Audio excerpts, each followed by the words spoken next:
आज हम बात करने वाले हैं एक ऐसे टॉपिक पे जो बहुत इंपॉर्टेंट है और सबके दिल के करीब है, और वो ये टॉपिक है शादी। हाँ जी, शादी। ये वही शादी है जिसको कुछ लोग सुहाना सफर कहते हैं और कुछ लोग दर्दनाक घटना। क्या आपकी जिंदगी में ये दोनों चीजें में कौन सी हो रही है, ये कमेंट में जरूर लिख के बताएंगे।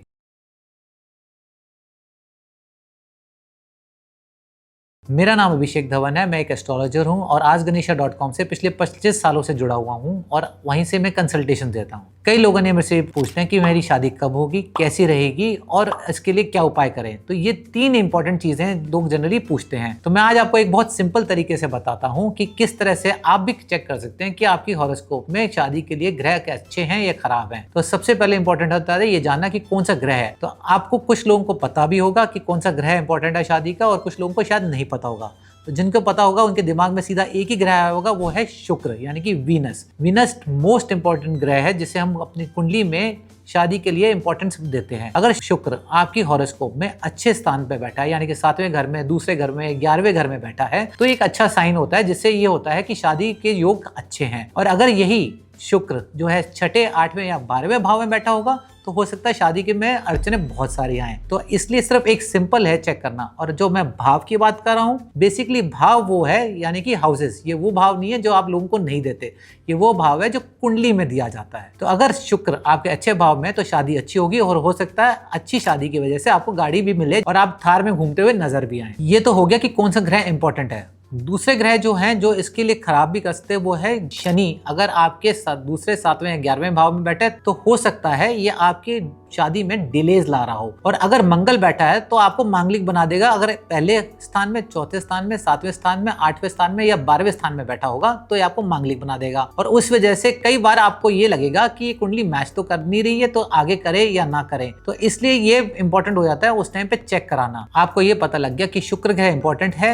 शादी होने के लिए, और शनि या मंगल अगर बैठे, सही स्थानों पर नहीं बैठे, तो आपके लिए ये ऑब्स्टिकल्स या रोड ब्लॉक्स ला सकते हैं। अब क्वेश्चन आता है कि शादी होगी कब। तो शादी होने के लिए सबसे पहले ये देखा जाएगा कि दशा में क्या प्लैनेट्स अच्छे आ रहे हैं, नहीं आ रहे। अगर वो प्लैनेट्स जो शादी के लिए दर्शा रहे हैं, यानी कि शुक्र आ रहा है या मान लो चंद्रमा आ रहा है, गुरु आ रहा है, ये अगर प्लैनेट्स अगर आपकी हॉरोस्कोप में दशा के टाइम पे आ रहे हैं, पॉजिटिव प्लैनेट्स आ रहे हैं शादी के, तो आपके जो शादी के योग बन रहे हैं, और वो भी तब जब शादी की मैरिजेबल एज हो। कई लोग कहते हैं कि जी शादी कब होगी, तो हम जनरली ये कहते हैं कि भाई जब मैरिजेबल एज होती है, जनरली इंडिया में 25 साल के बाद ही शादी का योग देखा जाता है। 25 साल के बाद अगर दशा में ये प्लैनेट्स आ रहे हैं और पॉजिटिव आ रहे हैं तो शादी के योग बन रहे होते हैं। और उसके बाद जो नेक्स्ट स्टेप होता है वो गोचर, यानी कि प्रेजेंट प्लैनेटरी पोजीशंस क्या है। गोचर के समय पे अगर गोचर अच्छे ग्रहों में होगा, दूसरे घर में, 7वें घर में या 11वें घर में, तो शादी के योग बहुत अच्छे बन जाते हैं और हो सकता है आपको रिश्ते भी अपने आप ही आने लगे। तो आपको जीवन साथी या किसी मैट्रिमोनियल साइट की भी जरूरत नहीं पड़ेगी। और यहीं अगर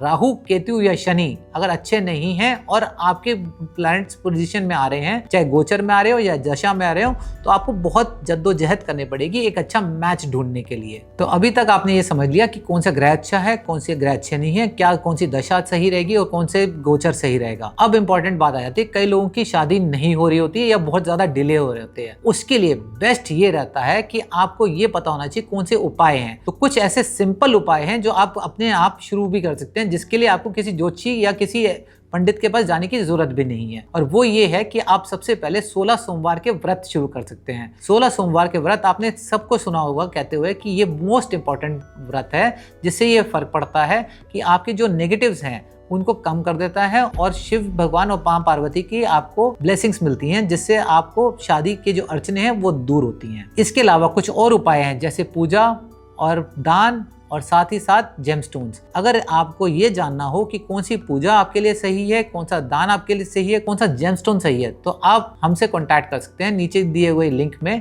आप मेरे से डायरेक्टली आके ये पूछ सकते हैं कि आपकी शादी कब होगी, कैसी रहेगी और उसके लिए क्या उपाय हैं। तो आई होप यह वीडियो आपको हेल्पफुल लगी होगी और इससे आप अपनी कुंडली में सिर्फ एक बेसिक वे में चेक कर लीजिए। इस वीडियो को लाइक, शेयर और सब्सक्राइब जरूर कीजिएगा। नमस्कार।